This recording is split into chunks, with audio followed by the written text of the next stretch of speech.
Hello, आज हम reading task को कम्प्लीटली डिस्कस करेंगे। सारे डिफरेंट क्वेश्चन टाइप्स को डिस्कस करेंगे। वो है reading and writing fill in the blanks, multiple choice multiple answer, reorder paragraphs, reading fill in the blanks और मल्टीपल चॉइस सिंगल आंसर।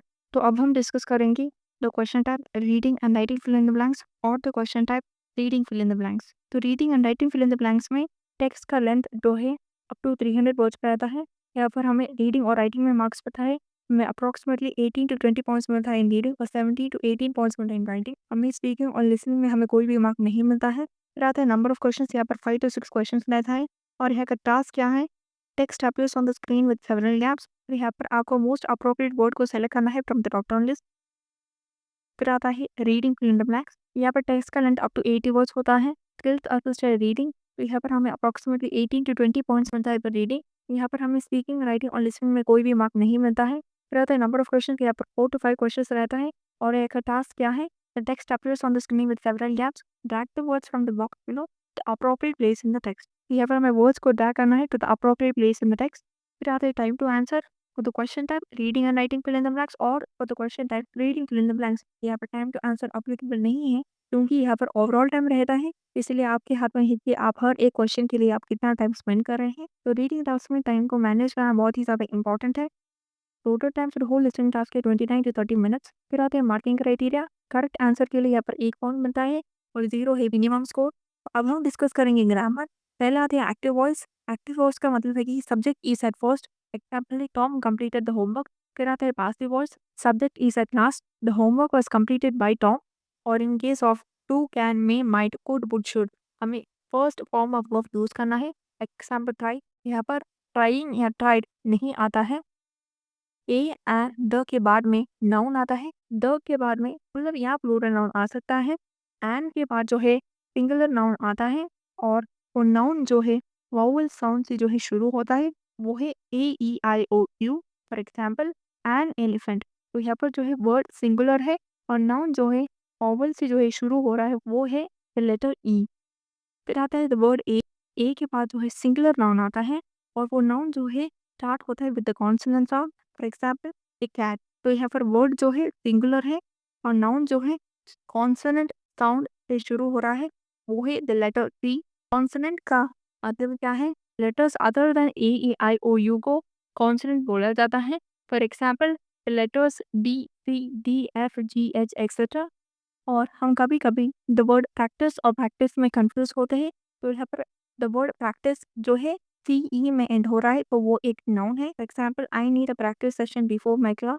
और फिर आता है द वर्ड प्रैक्टिस, तो यहाँ पर वर्ड जो है SC में एंड हो रहा है, तो ये एक वर्ब है। For example he has been practicing law for 2 years। तो अब हम डिस्कस करेंगे the different types of tenses. तो पहले जो है प्रेजेंट पास्ट के फ्यूचर टेंस को अंडरस्टैंड करना बहुत ही ज़्यादा इंपॉर्टेंट है। प्रेजेंट टेंस का मतलब क्या है, the form of verb that expresses an action that is happening now और at the time of speaking. और पास्ट टेंस का मतलब क्या है, the form of verb that is used to describe the action in the past. Future का मतलब क्या है, एक्शन और the event that will happen in the future. तो प्रेजेंट का मतलब क्या है कि अब क्या हो रहा है उसके बारे में बात करेंगे। पास्ट का मतलब है कि जो पहले ऑलरेडी हो चुका है उसके बारे में बात करेंगे। फ्यूचर का मतलब है कि जो आगे होने वाला है उसके बारे में बात करेंगे। तो हमने क्लियरली डिस्कस किया है कि प्रेजेंट, पास्ट और फ्यूचर टेंस क्या है। तो अब हम डिस्कस करेंगे the different types of tenses. तो पहला आता है सिंपल टेंस। सिंपल टेंस का मतलब क्या है, simple tense is consider the most basic way to express an action. फिर आता है कंटिन्यूस टेंस। कंटिन्यूस टेंस का मतलब है कि it shows an action that was और will be in progress at a certain time. फिर आता है परफेक्ट टेंस, एक्शन और state that is completed at the time of speaking or at the time spoken of। फिर आता है perfect continuous tense, it shows that something started in the past and is continuing at the present। तो पहले शुरू हुआ था और अब वो कंटिन्यू हो रहा है, उसे हम बोलते हैं perfect continuous tense। Simple tense को डिवाइड किया जाता है सिंपल प्रेजेंट, सिंपल पास्ट और सिंपल फ्यूचर। कंटिन्यूस टेंस को डिवाइड किया जाता है प्रेजेंट कंटिन्यूस, पास्ट कंटिन्यूस और फ्यूचर कंटिन्यूस। परफेक्ट टेंस को डिवाइड किया जाता है प्रेजेंट परफेक्ट, पास्ट परफेक्ट और फ्यूचर परफेक्ट। और परफेक्ट कंटिन्यूस टेंस को डिवाइड किया जाता है present perfect continuous, past perfect continuous और future perfect continuous. In case of continuous tense हम हर समय ING form of verb use करते हैं। In case of perfect tense हम हर समय ED form of verb use करते हैं। In case of perfect continuous tense हम हर समय being plus ING form of verb use करते हैं। तो in case of present tense हम is and are has been have been words के यूज करेंगे। केस ऑफ पास्ट टेंस हम यूज करेंगे was where has had been, और in case of future tense हम यूज करेंगे will be will have been. इन सारे वर्ड्स को यूज करेंगे। अब हम डिस्कस करेंगे नाउन वर्ब एडजेक्टिव और एडवर्ब। नाउन का मतलब है कि something you can have, for example an object और थिंग लाइक अ पेन और पेन, और it refers to a person, place, process, idea or an activity. Process for example digestion, idea for example civilization or freedom। फिर आता है verb. Verb का मतलब है कि एक्शन और doing something, for example to play. फिर आता है adjective. Adjective is used to describe the noun, for example tall, building. फिर आता है adverb, a word that adds more information about place, time, manner, cost or deity to a verb, adjective or phrase or another adverb, and it ends in y or ly, for example very tall building. तो यहाँ पर जो है आपको कौन सा word noun है, कौन सा वर्ड वर्ब है, कौन सा वर्ड एडजेक्टिव है और कौन सा वर्ड एडवर्ब है, उसे फाइंड करना बहुत ही ज़्यादा इंपॉर्टेंट है। अब हम डिस्कस करेंगे कि हमें reading fill in the blanks question type और रीडिंग और writing fill in the blanks question type को कैसे सॉल्व करना है। पहला स्टेप है कि आपको जो है टॉपिक सेंटेंस को रीड करना है और आपको फ्यू वर्ड्स को रीड करना है नियर द ब्लैंक, और आपको एक ऑप्शन को सेलेक्ट करना है जो आपको सही लग रहा है। वो पूरा पैराग्राफ को कंप्लीट करना है और आपको ये कंप्लीट करना है in less than a minute. तो यहाँ पर जो है टॉपिक सेंटेंस को कम्प्लीटली समझेंगे और हमें एक रफ आइडिया मिलेगा कि उन्होंने उस पैराग्राफ में क्या मेंशन किया है। तो ये स्टेप जो है इम्पोर्टेंट है। साथ ही सेकंड स्टेप, सेकंड स्टेप में आपको हर एक सेंटेंस को जो है केयरफुली जो है आपको रीड करना है और मीनिंग को समझना है, और उसके बाद आपको चेक करना है कि क्या आपने ऑप्शन जो पहले सेलेक्ट किया था वो करेक्ट है या नहीं।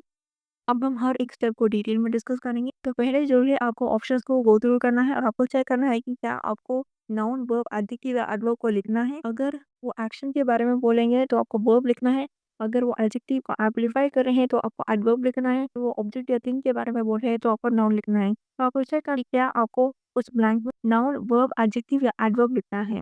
एग्जाम्पल, अगर वो दो नाउन एक एडजेक्टिव और एडवर्ब दे रहे हैं और वो जो क्वेश्चन में जो है ऑब्जेक्ट के बारे में बात कर रहे हैं तो आपको क्लियरली पता है कि वो एक नाउन है।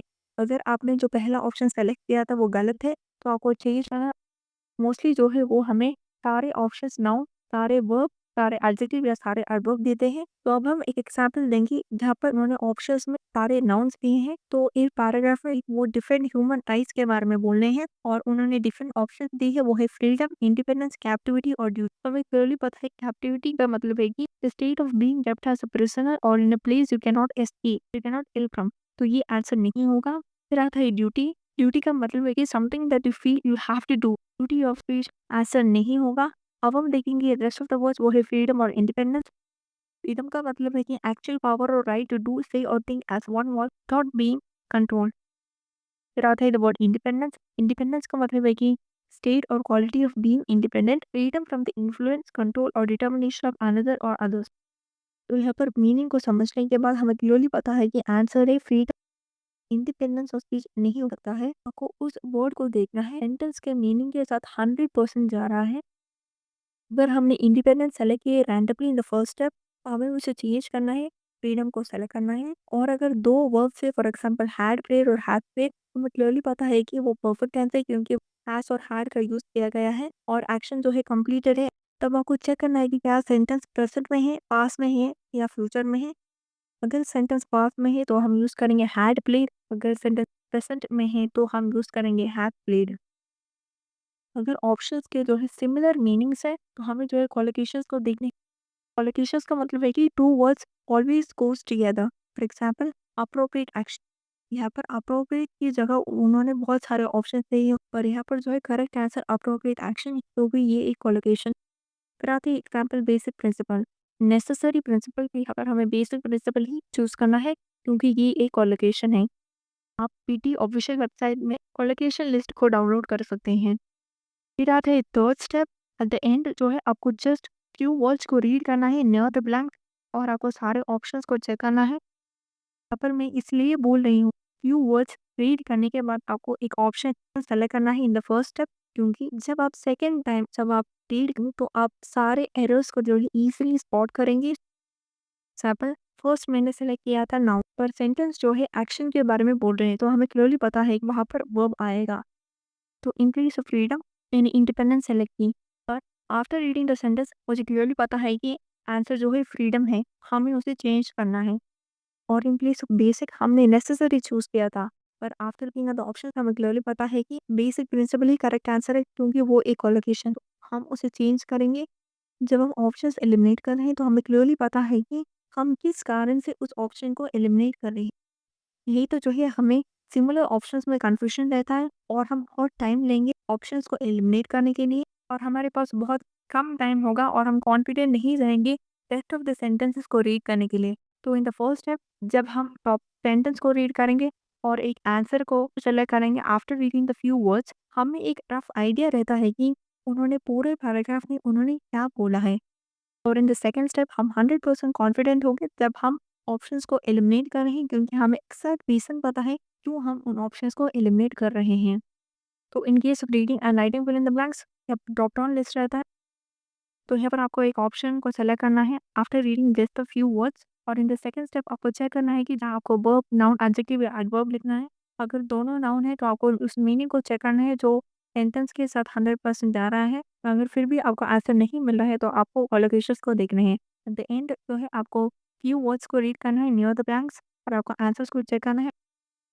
फिर आता है reading fill in the blanks. तो यहाँ पर आपको एक ऑप्शन सेलेक्ट करना है after reading just a few words near the blank, और उस पर्टिकुलर ऑप्शन को ड्रैग करना है to the appropriate place in the text. In the second step आपको चेक करना है कि क्या आपको वर्ब, नाउन, एडजेक्टिव या एडवर्ब लिखना है। अगर दोनों नाउन है तो आपको उस वर्ड को सेलेक्ट करना है जो 100% उस सेंटेंस के मीनिंग के साथ जा रहा है। उसके बाद भी अगर आपको आंसर नहीं मिल रहा है तो आपको क्वालिफिकेशंस को देखना है। एट द एंड जो है आपको फ्यू वर्ड्स रीड करना है नियर द ब्लैंक, और आपको आंसर्स को चेक करना है। तो हमने क्लियरली डिस्कस किया है कि reading and writing fill in the blanks question type और reading fill in the blanks question type को कैसे सॉल्व करना है।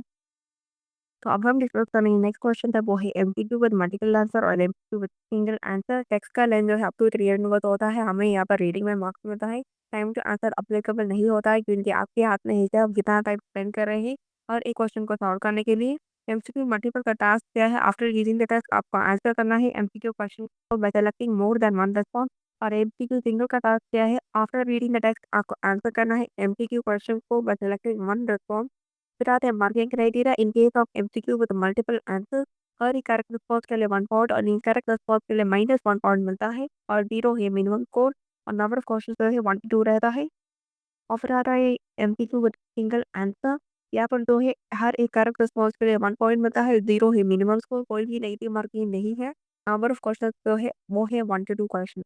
तो यहाँ पर एमसीक्यू विद मल्टीपल आंसर्स में नेगेटिव मार्किंग क्या है, हम एग्जाम्पल लेंगे दो कैंडिडेट के, कैंडिडेट ए और कैंडिडेट बी।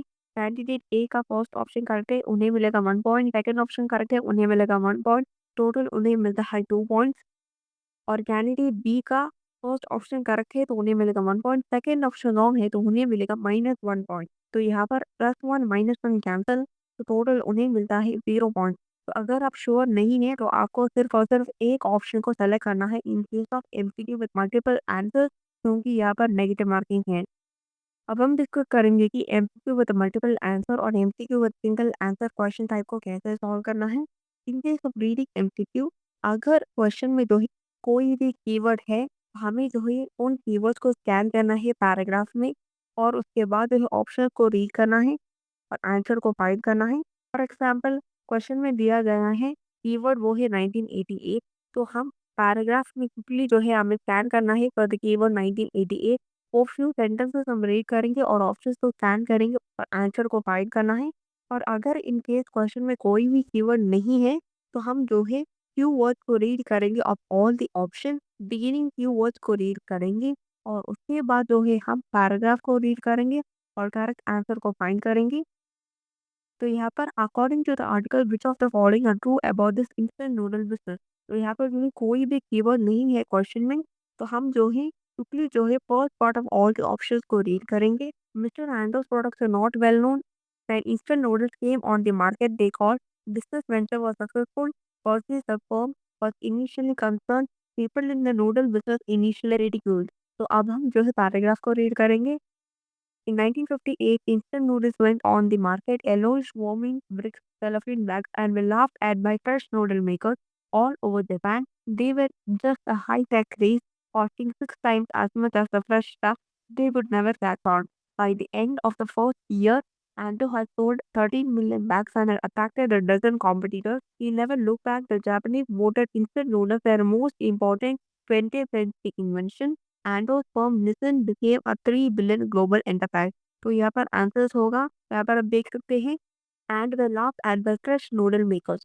और एंड में आप देख सकते हैं the Japanese voted instant noodles their most important 20th century invention. तो आंसर है mister Ando's business venture was successful with the public. और सेकंड आंसर है people in the noodle business initially ridiculed mister Ando's आइडिया. उसके बाद ये है कि with single answer question type. तो यहाँ पर भी जो है क्वेश्चन में कोई भी कीवर्ड नहीं है, तो हमें इस क्वेश्चन को भी एक्जैक्टली वैसे ही सॉल्व करना है जैसे हमने एमसीक्यू विद मल्टीपल आंसर्स को सॉल्व किया है. तो यहाँ पर एमसीक्यू विद मल्टीपल आंसर और एमसीक्यू विद सिंगल आंसर, ये दोनों क्वेश्चन टाइप्स इंपॉर्टेंट टास्क नहीं है. अगर आपके पास लेस टाइम है तो आप रैंडमली एक ऑप्शन को सेलेक्ट कर सकते हैं in case of MCQ multiple और सिंगल. आपको सिर्फ एक ऑप्शन को सेलेक्ट करना है इन केस ऑफ एमसीक्यू मल्टीपल, क्योंकि नेगेटिव मार्किंग रहता है.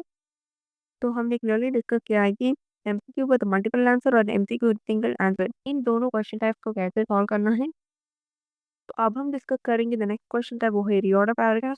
तो यहाँ पर टेक्स्ट का लेंथ अप टू 150 वर्ड्स रहता है. यहाँ पर हमें रीडिंग में मार्क्स मिलता है, हमें लिसनिंग, स्पीकिंग और राइटिंग में कोई मार्क्स नहीं मिलता है. यहाँ पर टाइम टू आंसर अप्लीकेबल नहीं है. और फिर आता है नंबर ऑफ क्वेश्चन, यहाँ पर 2 to 3 क्वेश्चन रहता है. यहाँ टास्क क्या है, several text boxes appear on the screen in random order, put the text boxes in the correct order. और यहाँ पर जो है आपको रिस्टोर करना है original order of the text को by selecting the text boxes and dragging them across the screen. There are two ways you can move the text. यहाँ पर आप टेक्स्ट बॉक्स को सेलेक्ट करते हैं और उसके बाद ड्रैग कर सकते हैं टू द डिजायर्ड लोकेशन. नहीं तो आप एरो बटन्स को यूज कर सकते हैं जो स्क्रीन पर दिया गया है. फिर आते हैं मार्किंग क्राइटेरिया. हर एक करेक्ट पेयर के लिए यहाँ पर हमें 1 पॉइंट मिलता है, 0 ही मिनिमम स्कोर. यहाँ पर आप देख सकते हैं A B C D E, यहाँ पर हमें 4 पॉइंट मिलता है क्योंकि यहाँ पर A B B C D और डी ई पेयर जो है वो करेक्ट है. फिर आता है ई ए बी सी डी, यहाँ पर हमें 3 पॉइंट मिलता है क्योंकि यहाँ पर ए बी बी सी और सी डी पेयर करेक्ट है. फिर आता है ए बी डी ई सी, यहाँ पर हमें 2 पॉइंट मिलता है क्योंकि यहाँ पर 2 पेयर करेक्ट है, वो है ए बी और डी. फिर आता है A B E D C, यहाँ पर हमें 1 पॉइंट मिलता है क्योंकि यहाँ पर सिर्फ एक पेयर करेक्ट है, वो है ए बी. फिर आता है ई सी बी ई डी, यहाँ पर हमें 0 पॉइंट्स मिलता है क्योंकि यहाँ पर कोई भी पेयर करेक्ट नहीं है. तो यहाँ पर जो है हर एक करेक्ट पेयर के लिए हमें मार्क दिया जाता है. अब हम डिस्कस करेंगे कि करेक्ट पेयर कैसे फाइंड करना है और टॉपिक सेंटेंस को कैसे फाइंड करना है. तो यहाँ पर आप देख सकते हैं इन द फर्स्ट सेंटेंस उन्होंने मेंशन किया है कि Tom said that he won't play today. और सेकंड सेंटेंस है ही also told that he is very unhappy. तो यहाँ पर जो है सेकंड सेंटेंस जो है वो फर्स्ट सेंटेंस का जो है कंटिन्यूएशन है. तो जब भी हमें ऐसे सेंटेंसेस दिया जाता है तो हमें ये देखना है कि वो किसके बारे में रेफर कर रहे हैं और हमें एक करेक्ट पेयर को फाइंड करना है. तो यहाँ पर words like he she those them they it, ये सारे सेंटेंसेस सेकंड सेंटेंस आएंगे. फिर आपको देखना है वर्ड्स लाइक पर्सपेक्ट और एग्जाम्पल इन कंक्लूजन, उनके रेफर बैक करता है टू इंग्लिश सेंटेंस. फिर आता है words like however, on the other hand, although, despite etcetera, ये जो है दो सेंटेंसेस को कॉन्ट्रास्ट करते हैं. फिर आते हैं words like also, besides, furthermore, in addition, additionally, moreover etcetera, ये वर्ड्स जो है दो सेंटेंसेस को कनेक्ट करते हैं. फिर आता है words like consequently, therefore, hence, because, due to etcetera, ये वर्ड्स जो है हम यूज करते हैं टू टेल द कॉज और इफेक्ट. तो ये प्रीवियस सेंटेंस को रेफर करता है. तो हमें फर्स्ट जो है हमें पेयर को फाइंड करना है फॉर ऑल दीज वर्ड, वो है देयरफॉर, देम, एडिशन एक्सेट्रा. तो पहला जो है हमें एक करेक्ट पेयर को फाइंड करना है for all the sentences with these word, वो है first however, therefore, them etcetera. उसके बाद आपको देखना है टॉपिक सेंटेंस. टॉपिक सेंटेंस का मतलब है कि it gives the overview of the information.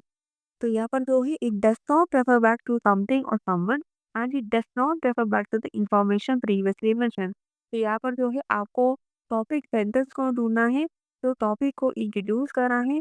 और हर समय जो है टॉपिक सेंटेंस कोई भी प्रीवियसली मेंशन इंफॉर्मेशन को रेफर नहीं करेगा. क्लियरली डिस्कस किया है कि हमें करेक्ट पेयर को कैसे फाइंड करना है और टॉपिक सेंटेंस को कैसे फाइंड करना है. अब आता है टू अदर इम्पोर्टेंट पॉइंट, वो है आपको डेफिनेट आर्टिकल द को देखना है. तो जिस सेंटेंस में डेफिनेट आर्टिकल द का यूज किया जाता है वो जो है सेकंड सेंटेंस रहता है. और फिर आता है short form. Short form mention करने से पहले वो जो है फुल फॉर्म को मेंशन करेंगे. तो जिस सेंटेंस में शॉर्ट फॉर्म मेंशन किया जाता है वो जो है सेकंड सेंटेंस होता है. अब हम डिस्कस करेंगे कि हमें क्वेश्चन को सॉल्व कैसे करना है. फर्स्ट हमें सेंटेंसेस को रीड करना है. हमें बिगिनिंग का फ्यू वर्ड, तो यहाँ पर हमें बिगिनिंग का फर्स्ट फ्यू वर्ड्स ही हमें यहाँ पर रीड करना है ताकि हमें एक रफ आइडिया मिले कि उन्होंने क्या मेंशन किया है। तो यहाँ पर हम एक एग्जांपल लेंगे। इस एग्जांपल में हम फर्स्ट फ्यू वर्ड्स को रीड करेंगे। Because we might be living within the country, there are more than 100 schools. Never choose a school without going to the place. You can see the facilities. और जब आप in few words को read करेंगे तो आपको उन words को देखने ही जिस वर्ड के लिए आप एक पेयर को फाइंड कर सकते हैं। तो यहाँ पर आप देख सकते हैं never choose the school without going to the place. तो इस सेंटेंस के पहले जो सेंटेंस होगा वो रिलेटेड होगा टू द स्कूल। तो अब हमें इस सेंटेंस के लिए फाइंड करना है एक करेक्ट पेयर। और एंड में आप देख सकते हैं you should go and see once you have it chance. यहाँ पर कंटिन्यूएशन सेंटेंस होगा you can see the facilities and accommodation around the school. हमें फर्स्ट पेयर ऑलरेडी मिला है। फिर आता है sentence starting with because you might be living that. यहाँ पर वो एक रीजन दे रहे हैं। रीजन का मतलब है कि एक्सप्लेनेशन। एक्सप्लेनेशन देने से पहले एक सेंटेंस होगा। तो वो सेंटेंस है you can see the facilities and accommodation around the school. तो इस पर्टिकुलर सेंटेंस के लिए वो हमें एक एक्सप्लेनेशन दे रहे हैं वो है because you might be living that.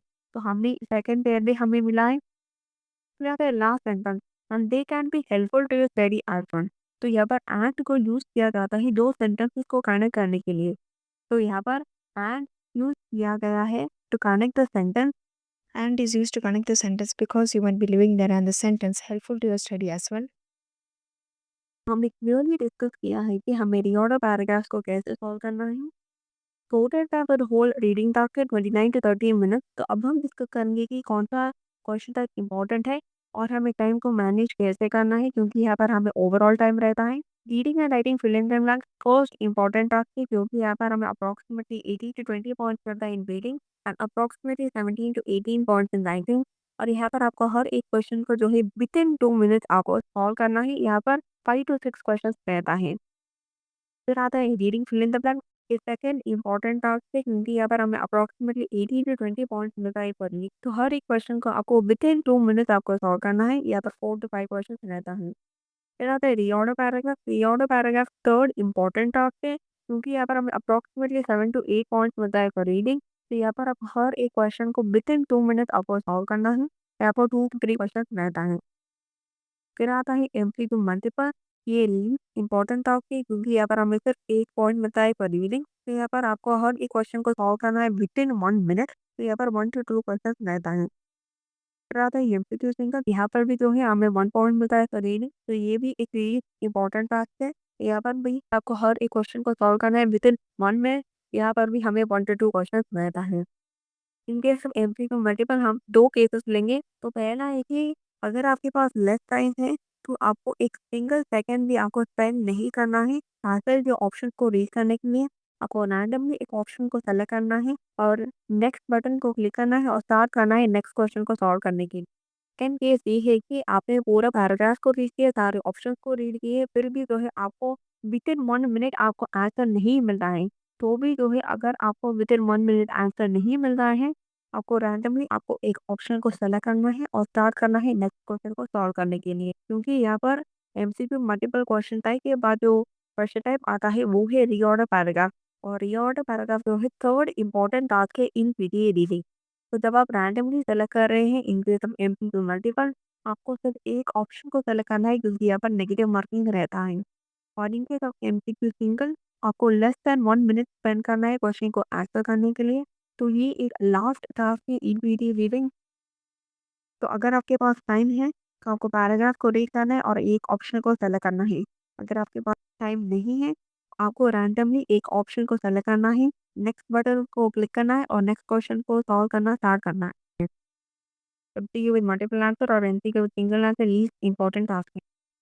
तो सिर्फ एक क्वेश्चन टाइप है in the whole reading task जिसमें नेगेटिव मार्किंग रहता है वो है एमसीक्यू विद मल्टीपल आंसर। तो हमने रीडिंग टास्क को कंप्लीटली डिस्कस की है। Thank you all, thank you for watching the video. अगर आपको ये वीडियो पसंद आए है तो इस वीडियो को लाइक कीजिए, अपने दोस्तों के साथ शेयर कीजिए और इस चैनल को सब्सक्राइब कीजिए। जल्दी मिलेंगे अगली वीडियो में।